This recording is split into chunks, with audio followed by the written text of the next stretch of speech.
하나님 말씀 봅니다. 신약 누가복음 6장 27절로 38절, 신약 성경 98면입니다.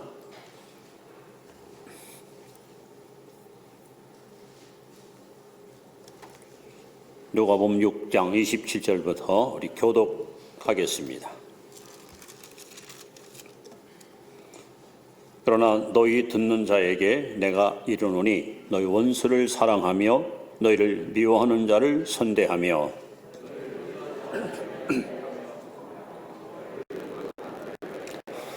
너희 뺨을 치는 자에게 젖뺨도 돌려대며 내 겉옷을 빼앗는 자에게 속옷도 거절하지 말라.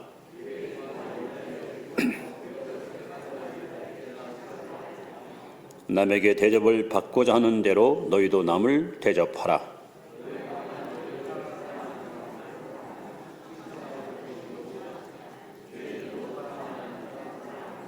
너희가 만일 선대하는 자만을 선대하면 칭찬받을 것이 무엇이냐? 쟤들도 이렇게 하느니라.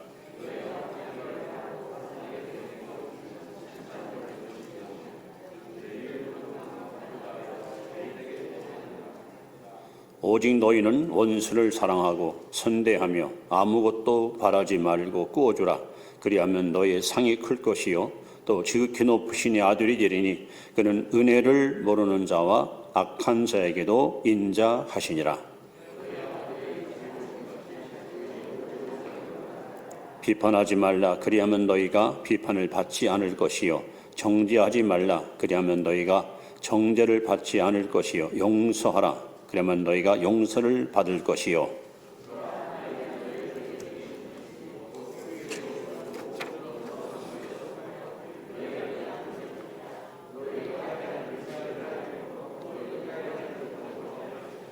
아멘. 38절까지.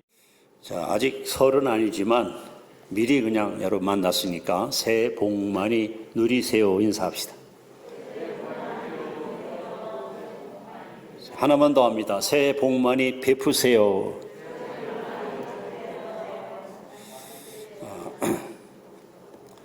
미국의 유명한 하버드 대학교에서 대학 출신자들을 대상으로 설문조사를 실시했습니다. 명문대학을 나온 이분들이 사회에 진출해서 얼마나 성공했을까? 성공률이 몇 프로 될까? 놀랍게도 100명 가운데 15명만 성공했고 나머지 85%는 실패하고 말았습니다. 명문대학을 나왔기 때문에 아무래도 머리도 똑똑하고 실력도 있고 능력도 있고 어디 가도 조금도 부끄러움이 없을 만큼 당당한 인격을 갖고 있는데 왜 그들이 실패했을까? 그 원인을 찾아봤더니 85%가 인간관계가 잘못돼서 대인관계가 틀어져서 결국 실패했다는 결론을 얻었습니다. 여러분, 사람은 태어나서 죽는 날까지 이 관계 속에서 우리는 살아갑니다. 우리가 처음 태어나면 부모의 관계가 맺어집니다. 또 자라면서 형제 자매 관계가 맺어집니다. 학교에 가면은 이제 친구, 또 선생님, 혹은 선배, 후배 관계가 맺어집니다. 장성하면은 이제 애인 혹은 부부 관계가 맺어집니다. 어른이 되면 또 자식을 낳아서 역시 같은 관계를 맺고 삽니다. 회사에 가면은 사원들과, 교회에 오면은 교우들과 이렇게 우리는 관계 속에서 우리는 살아갑니다. 우리 그리스도인들은 이 두 가지 관계를 잘 맺어야 여러분은 성공하는 신자가 될 수 있습니다. 첫째는 하나님과의 관계입니다. 욥기 22장 21절에 너는 하나님과 화목하고 평화하라. 그리하면 복이 내게 임하리라. 여러분, 하나님과 담을 쌓거나 관계가 멀어지면 안 됩니다. 하나님과 일생 동안 화목하고 평안하시기 바랍니다. 그러면 하나님의 축복이 여러분 삶 속에 넘치게 임할 줄로 믿습니다. 두 번째는 사람과의 관계가 굉장히 중요합니다. 로마서 12장 18절에 보시면 할 수 있거든 너희로서는 모든 자와 더불어 평화하라. 또 예수님도 마태복음 5장 9절 말씀에 화평케 하는 자는 복이 있나니 저희가 하나님의 아들이라 일컬음을 받을 것이요. 누가 하나님의 자녀입니까? 화평케 하는 자, 피스메이커. 그러므로 우리는 하나님과의 올바른 관계, 이웃과의 올바른 관계, 이것이 바로 십자가 정신입니다. 예수님은 십자가를 통해서 하나님과 나 사이의 수의적 관계를 아름답게 해결해 놓았고, 나와 이웃과의 수평적 관계를 아름답게 해결해 놓았습니다. 그러면 여러분들은 매일매일 나는 하나님과 올바른 관계를 맺고 있는가? 나는 이웃과 올바른 관계를 맺고 있는가? 이 두 가지를 잘 살피면서 여러분 이 관계 속에서 멋진 생애를 엮어가시기를 바랍니다. 오늘은 특히 예수님이 말씀하신 소위 산상수훈 가운데서 성공적인 인간관계가 과연 어떻게 가능할까? 그 비결을 여러분 앞에 소개하려고 합니다. 아무래도 명절 때면 이제 친척들, 가족들, 또 친구들을 만나서 가족 간의 모처럼 만에 좋은 시간을 가질 터인데, 여러분 이런 말씀을 통해서 나는, 우리 가족은, 우리 친구는, 우리 교우들은 이 올바른 관계를 맺고 있는지 자신을 한번 돌아보는 것도 여러분에게 유익이 되리라고 믿습니다. 자, 오늘 본문을 통해서 성공적 인간관계를 과연 어떻게 가능할까 하는 겁니다. 이렇게 하시면 여러분들은 진짜 인간관계 속에서 위대한 성공을 경험할 수 있습니다. 자, 첫째는 입장을 바꾸어 생각하는 이 성공의 첫 번째 비결입니다. 자, 오늘 31절에 보시면 남에게 대접을 받고자 하는 대로 너도 남을 대접하라. 남이 나에게 해주기를 바라지 말고 내가 먼저 해주라 이겁니다. 남에게 인정받고 싶으면 내가 먼저 남을 인정해 주라 이겁니다. 남에게 이해받고 싶으면 내가 먼저 상대방을 이해해 주라는 것입니다. 남에게 칭찬받고 싶으면 여러분 먼저 남을 칭찬해 주시기 바랍니다. 남에게 대접받고 싶으면 내가 먼저 손을 내밀어서 대접을 하시기 바랍니다. 가까이 있는 부부 사이에 왜 트러블이 생기고 갈등이 생길까요? 내 입장만 주장하기 때문에 불상사가 생기는 거예요. 여러분 이런 얘기 들어보셨습니까? 아주 우람하고 잘생긴 수사자와 미모가 뛰어난 암소하고 연애를 했습니다. 정말 사랑하고 정말 뜨겁게 연애를 했습니다. 수사자는 얼마나 용맹스럽습니까? 자기 연인을 위해서 열심히 산에 가서 사냥을 합니다. 어느 날은 노루, 어느 날은 토끼, 어느 날은 사슴을 잡아다가 내가 자기를 위해서 먹지도 않고 자지도 않고 맛있는 먹이를 잡아왔으니 어서 맛있게 먹어. 저는 굉장히 곤욕스럽습니다.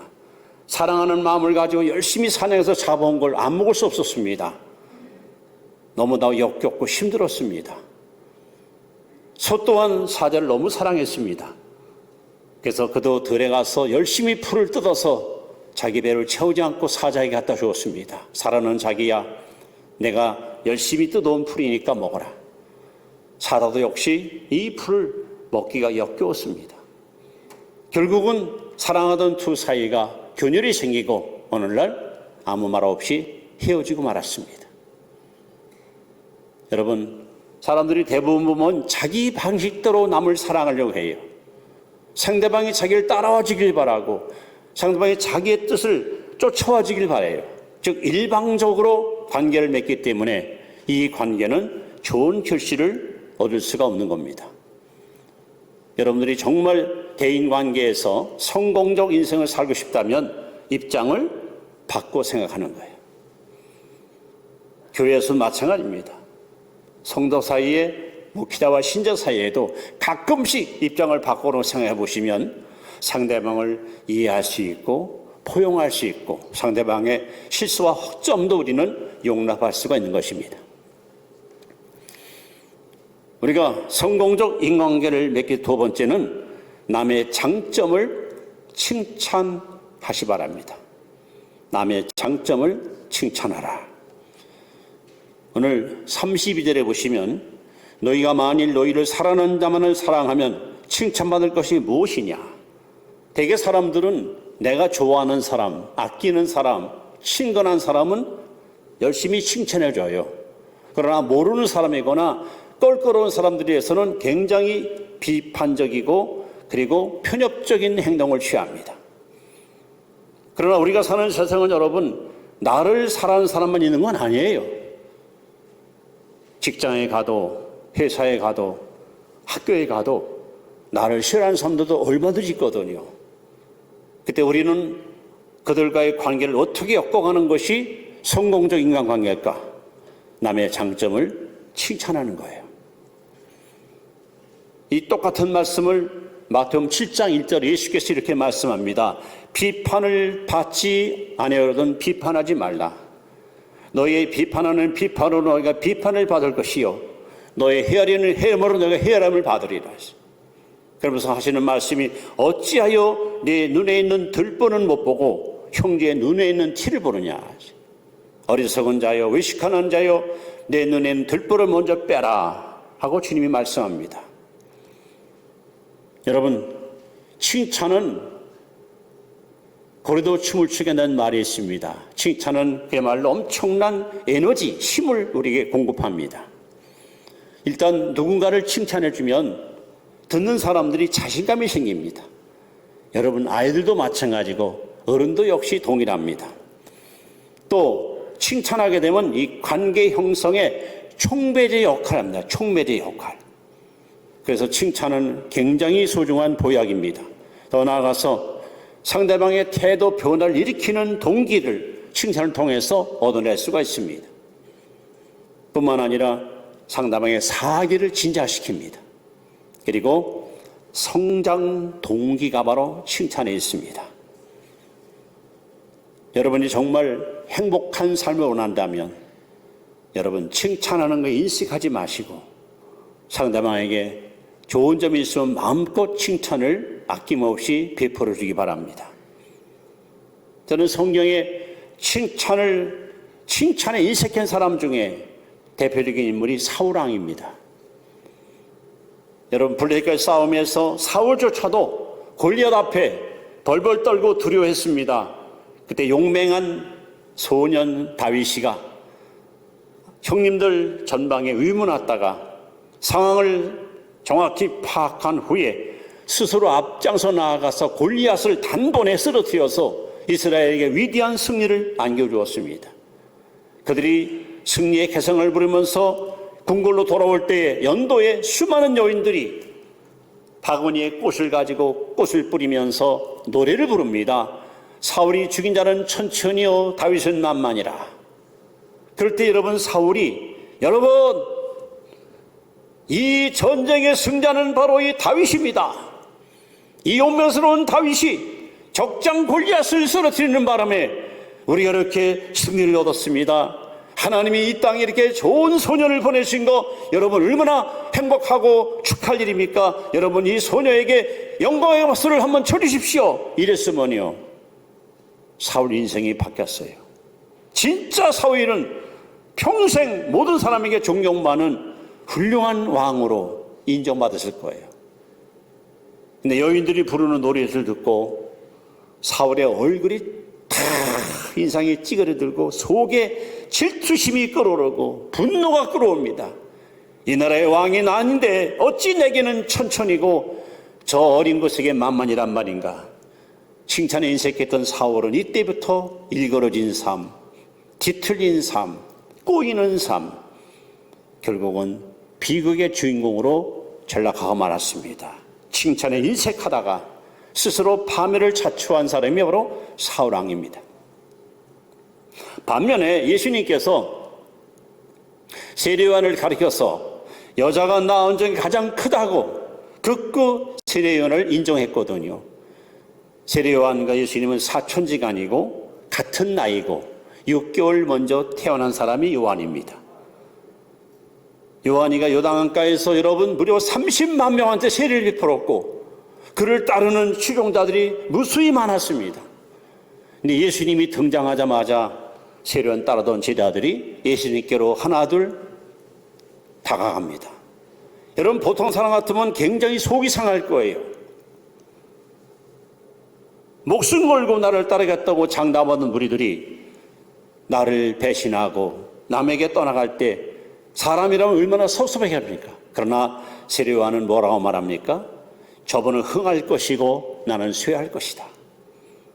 그때 세례 요한 나이가 한 60, 70대 나이라면 이해가 돼요. 30대 젊은이에요. 그리고 나는 그분의 신끈을 맬 자격도 없다. 그러면서 모든 사람들의 시선을 내가 아니라 주님께로 향하도록 주님께 모든 것을 위임하는 이런 멋진 사람이 요한이었습니다.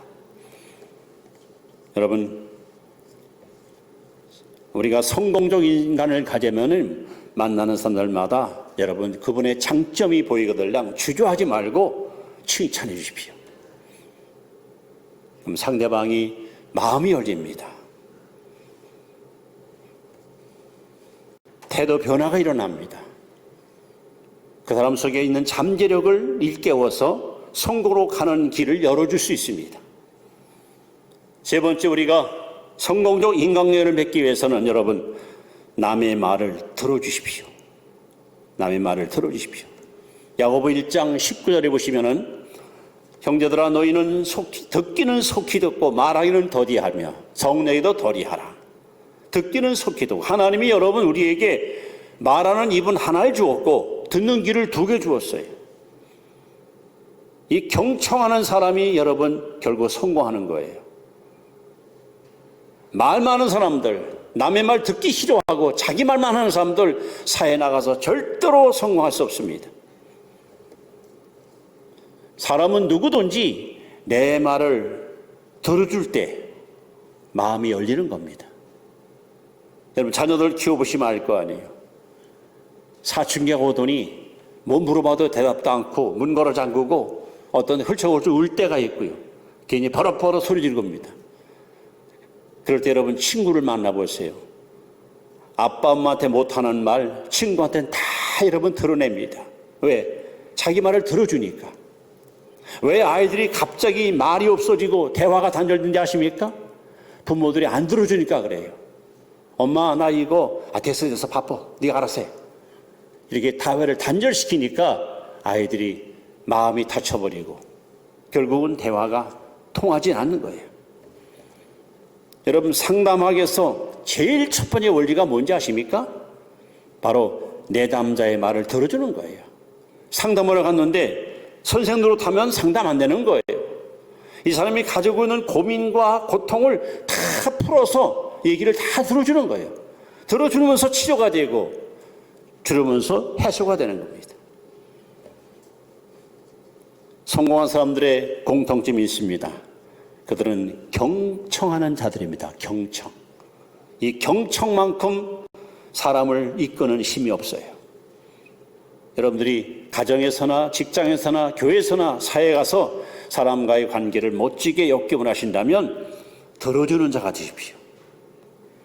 언제든지 하고 싶은 얘기 있으면 해봐. 내가 들어줄게. 할 때 마음이 열리고 관계가 회복되고 그리고 아름다운 끈끈한 관계를 멋지게 엮어갈 수 있는 것입니다.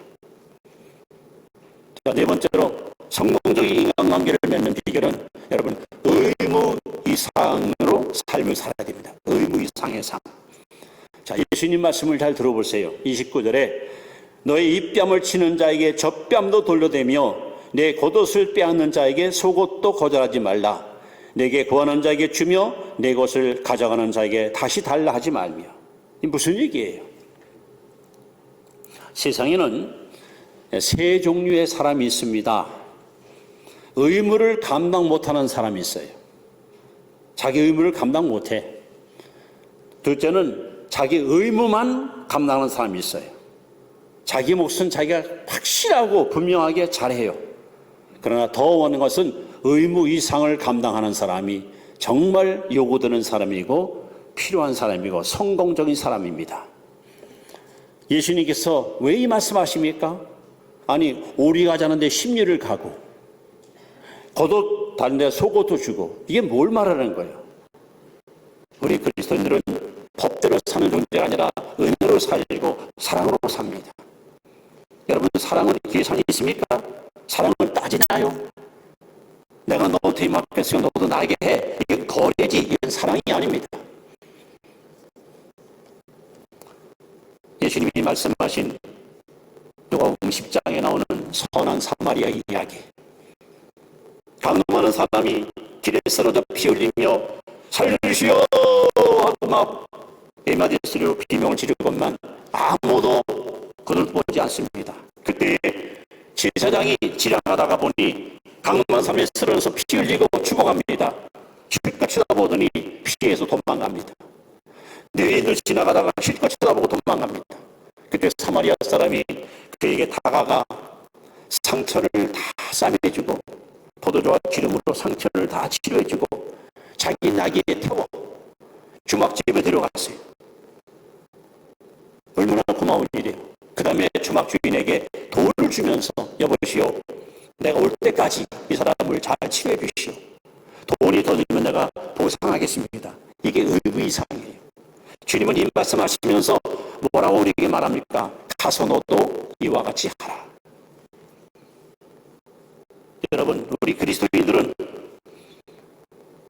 마음이 너무 협소하고 너무 계산적이고 너무 따지는 인생 살면 안 돼요.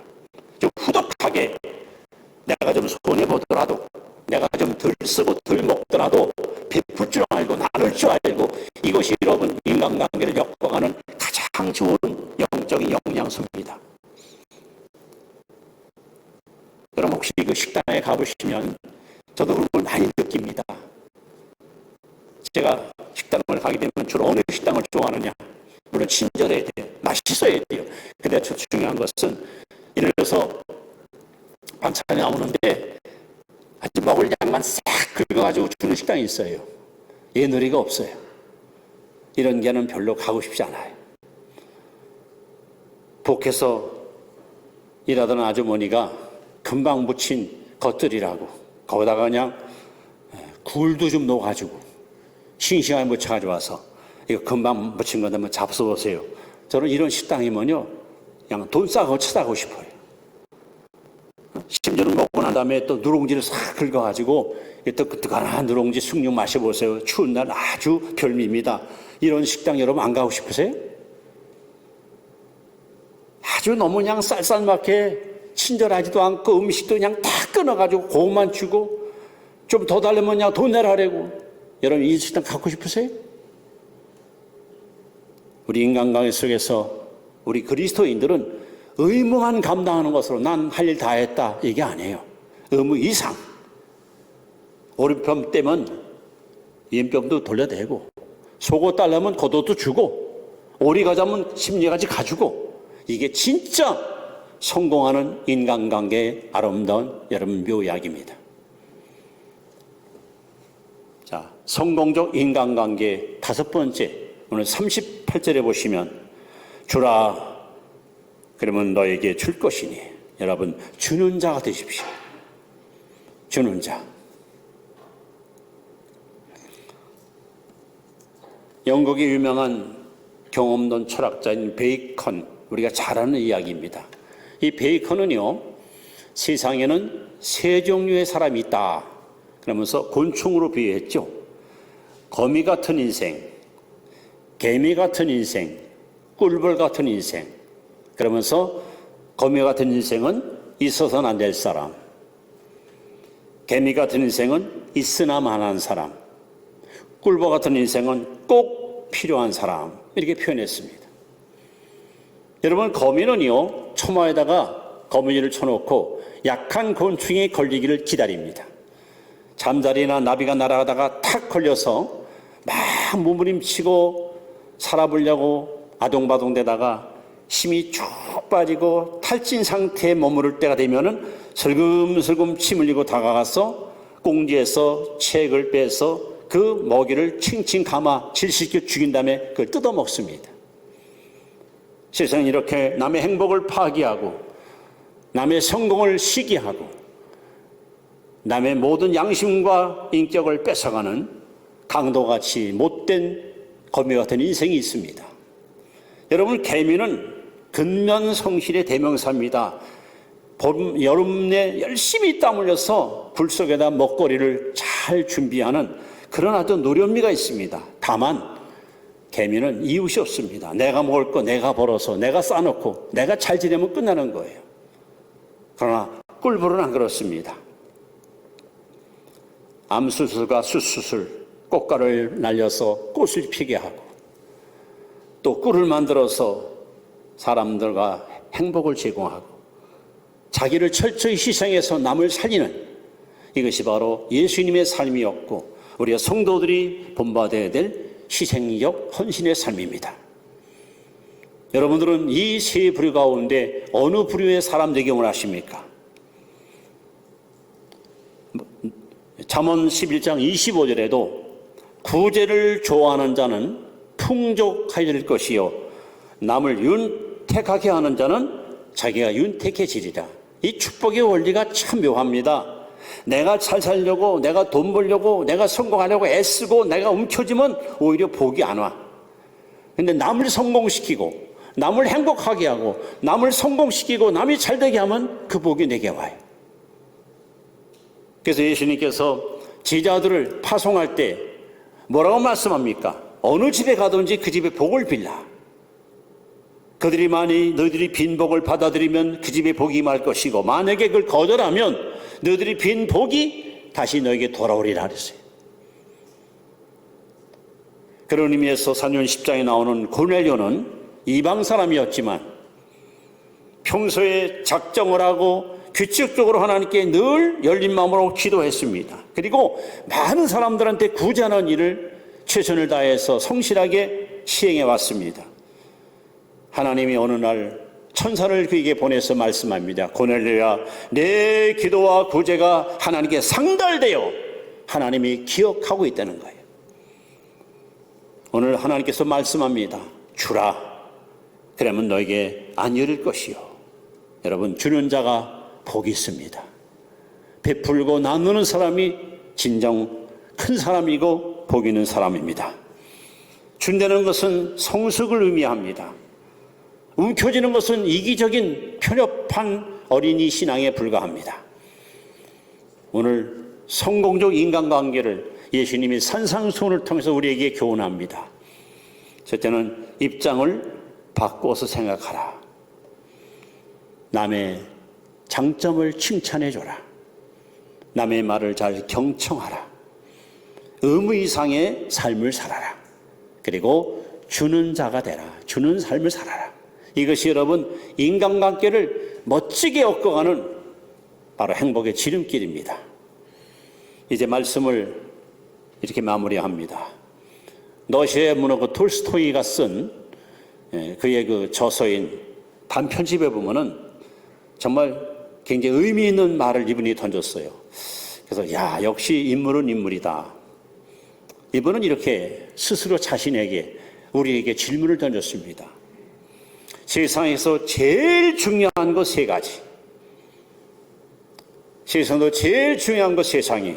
첫째, 내게 가장 중요한 시간은 언제인가? 둘째, 내게 가장 중요한 사람은 누구인가? 셋째, 내게 가장 중요한 일은 무엇인가? 이 세 가지 질문을 스스로에게 던지고 우리에게도 지금 던지고 있습니다. 여러분 일생의 가장 중요한 시간은 언제입니까? 그리고 가장 중요한 사람은 누굽니까? 그리고 가장 중요한 일은 무엇입니까? 톨스토이는 이렇게 답변을 하였습니다. 내게 있어서 가장 중요한 시간은 지금 이 시간, 지금 이 시간. 요즘 내일은 아주 오지 않았습니다. 어제는 다시는 돌아오지 않습니다. 지금 내가 숨쉬고 있는 이 시간이 여러분 일생의 가장 중요한 시간이에요. 그래서 고린도후서 6장 2절에도 보라 지금은 은혜 받을 만한 때요, 보라 지금은 구원의 날이다. 지금이 바로 복 받은 시간이고 은혜 받는 시간이고 주님 만나는 시간이고, 지금이 바로 기도하는 시간이고 응답받는 시간이고 승리하는 시간이고, 내 일생의 가장 중요한 시간은 내일이 아니고 어제가 아니고 지금입니다. 자, 두 번째, 내 일생의 가장 중요한 사람은 누구인가? 여러분, 바로 나와 함께하는 사람, 내 곁에 있는 사람. 그것이 가정일 수 있고 직장일 수 있고 교회일 수 있습니다. 지금 여러분 곁에 있는 그 사람이 여러분 생애의 가장 중요한 사람입니다. 잊지 마십시오. 그럼 내 일생의 가장 중요한 일은 무엇일까? 지금 내 곁에 있는 사람에게 선을 행하는 것, 지금 내 곁에 있는 사람에게 선을 실천하는 것, 이것이 가장 중요한 일입니다. 그렇다면 여러분, 아까 하버드 대학에서 설문조사한 것처럼 성공한 사람들 85%는 인간관계가 원만했고, 반대로 실패한 사람 85%는 인간관계가 파괴되거나 단절된 사람이었습니다. 하나님은 지금도 저와 여러분들이 하나님과 화목하게 원하시고 이웃과 화목하게 원하십니다. 우리는 하나님과의 수직적 관계, 이웃과의 수평적 관계, 화목제물로 죽으신 십자가 정신을 본받아서 여러분 하나님과 화목하십시오. 이웃과 화평하십시오. 인간관계를 여러분 잘 만들어 엮어가면, 그래서 많은 사람을 여러분들이 좋은 동지가 규합되고 좋은 벗을 여러분이 많이 소유할수록 여러분은 그만큼 축복받은 사람이고 진짜 부자가 되는 거예요. 사람을 자꾸 잃어버리고 가까운 친구마저 멀리 떠나는 건 그건 행복이 아니고 성공이 아닙니다. 이 관계 회복이야말로 여러분이 살아가는 데 최고의 자산이고 개교의 축복의 여러분 선물입니다. 아까 러시아의 문호 톨스토이의 말처럼 여러분 생애의 가장 중요한 시간은 바로 지금입니다. 가장 중요한 사람은 여러분 곁에 있는 사람입니다. 가장 중요한 일은 곁에 있는 그를 위해서 선을 행하는 겁니다. 그렇게 여러분들이 이 관계를 잘 엮어가시면 2022년도 올 한 해가 지금까지 살아왔던 생애보다 훨씬 더 보람 있고 훨씬 더 행복하고 훨씬 더 감사와 기쁨이 넘치는 그런 축복의 한 해가 될 것을 의심 없이 믿습니다. 기도하겠습니다.